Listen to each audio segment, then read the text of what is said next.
Hey everyone, this is the Football News Tribuna channel, and we've put together the top 10 news stories of recent 24 hours for you.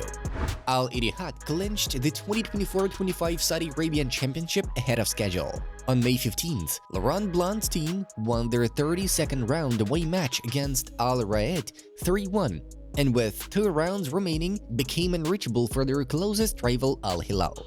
This is Al Ittihad's second title in the last 3 years and their 10th overall in history. Previously, the team won the championship in 1982, 1997, 1999, 2000, 2001, 2003, 2007, 2009, and 2023. Al Ittihad boasts star players such as Karim Benzema, N'Golo Kanté, and Fabinho. Benzema scored 21 goals and provided 9 assists in 28 league matches this championship season. It's worth noting that Cristiano Ronaldo's Al Nassr currently ranks only 4th in the league and may miss out on continental tournaments next season. The legendary Spanish defender Jordi Alba has extended his contract with Inter Miami. This was announced by the club's press service in Florida. The new agreement runs until the end of December 2027. Alba has been playing for Inter Miami since 2023. In total, during this time, the 36-year-old Spaniard has played 68 matches for the club in all competitions, scoring 8 goals and providing 20 assists. I'm happy to extend my contract because I still have the desire to compete, and because of how I feel at the club, with the love I receive from the fans at every match. I have felt very comfortable at the club these past 2 years, and I feel that all the fans really love me. We have the desire to keep competing, keep winning, and hopefully win as many titles as possible, Alba said. In the last match, Inter Miami played to a 3-3 draw with San Jose.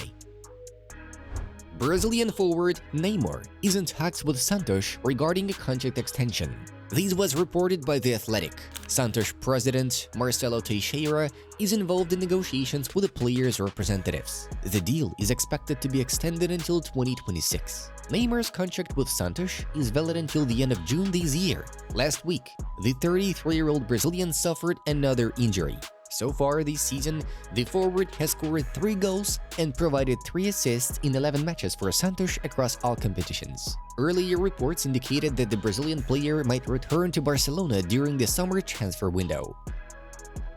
Paris Saint-Germain has shown interest in Guinean striker Serhou Guirassy, who currently plays for Borussia Dortmund. This was reported by the German publication Sport Bild. Guirassy, the top scorer of the 2024-25 Champions League season, has a release clause of 70 million euros in his contract with Borussia Dortmund. However, according to the agreement, priority for his transfer is given to clubs such as Arsenal, Barcelona, Liverpool, Manchester City, Manchester United, Real Madrid, and Chelsea. Only after them are other options, including PSG, considered.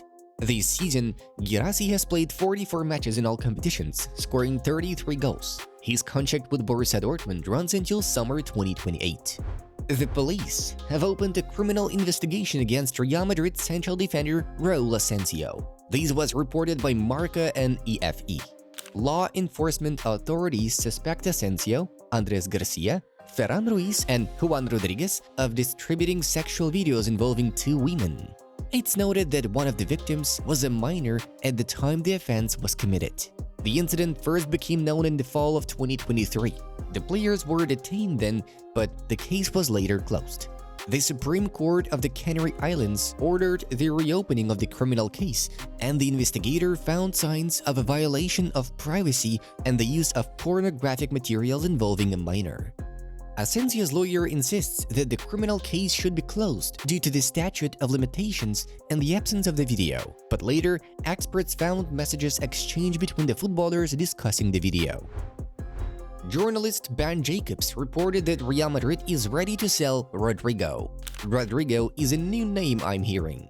There is nothing serious yet between Chelsea and Rodrigo, but I can say that Madrid is ready to let Rodrigo go. Because of Kylian Mbappe and Vinicius, he was forced to play on the right wing for Real, but his best position and where he really likes to play is on the left wing. Chelsea is aware of this opportunity in the market but hasn't taken any concrete steps so far. The same can be said about Arsenal and Liverpool, Jacobs said. This season, Rodrigo has scored 13 goals and provided 9 assists in 50 matches for Real Madrid. Forbes has published the list of the world's top 10 highest-paid athletes in 2025. The first place went to Al Nassr forward Cristiano Ronaldo, $275 million. Second, Golden State leader Stephen Curry, $156 million. Third, boxer Tyson Fury, $146 million. Forbes took into account their sports earnings, salaries, bonuses, prize money, and off-the-field income, sponsorships, and other deals. The full top 10 looks like this. We draw your attention to the positions of Lionel Messi and Karim Benzema. Jose Mourinho may leave Fenerbahce just a year after joining, as the Portuguese Football Federation aims to appoint him as Portugal's head coach before the UEFA Nations League finals this summer. According to HT Sports General Editor Ahmed Salim Kul, Mourinho has a preliminary agreement with the federation and is the leading candidate to take charge after these summer's matches. Originally, he was set to start in 2026 after his Fenerbahce contract ends. But Cristiano Ronaldo's final years with the national team accelerated the timeline. The federation sees Mourinho as the only coach who can manage Ronaldo effectively, wanting him in place this summer. However, they are reportedly unwilling to pay Mourinho's release clause, so he may negotiate a mutual contract termination with Fenerbahce. If agreed, Mourinho, who has never coached a national team before, would lead Portugal at the Nations League finals at the 2026 World Cup qualifiers. Barcelona had long considered the transfer of the star Spanish and Athletic Bilbao player Nico Williams. However, according to El Nacional, the Barca management decided not to sign the player. The main reason for this was Rafinha. It's reported that the Brazilian does not want competition for his position and threatened to leave Barcelona if the Spanish player has signed. As a result, Deco was forced to halt negotiations regarding Williams' transfer. Thus, the favorites to sign Nico remain Bayern Munich, PSG, Arsenal, and Chelsea.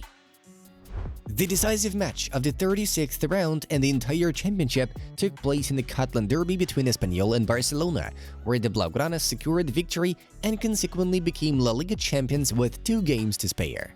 The goals were scored by Lamine Yamal and Fermín López. It's worth noting that Espanyol was reduced to 10 men 10 minutes before the final whistle due to a direct red card shown to Cabrera. Flick's team became unreachable for Real Madrid, who trailed by 7 points with 2 rounds remaining. This is Barcelona's 28th La Liga title. The record holder remains Real Madrid, who have won the Spanish league 36 times.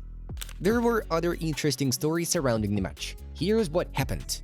On the eve of the match between Espanyol and Barcelona, the unfortunate incident occurred. A group of fans was hit by a vehicle near the stadium. This was reported by us, citing local media.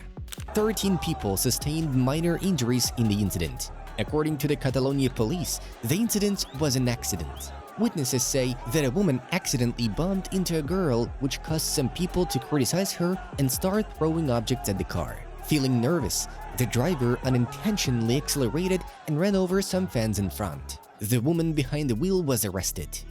And another one. The most interesting part began after the final whistle. Just as the Barcelona players started celebrating, the sprinklers suddenly turned on in the stadium. Espanyol decided to refresh their opponents' emotions by reminding them of old grudges. The reason? It's not just about rivalry. Before the match, Barcelona's coach Hans-Dieter Flick deliberately stepped on Espanyol's emblem on the field. It seems the home team took that very seriously. Flick tried to immediately lead the team off the field to avoid provocative situations with their bitter rivals. Barcelona's celebrations continued both in the locker room and throughout the city. The team now looks forward to the championship parade. Congratulations to all Barca fans! What an amazing season! And bravo, Hansi Flick! And that was the Football News Tribuna channel with our top 10 news stories of the last 24 hours. Like the video and subscribe to our channel to stay updated on the most important football news with us. Bye bye!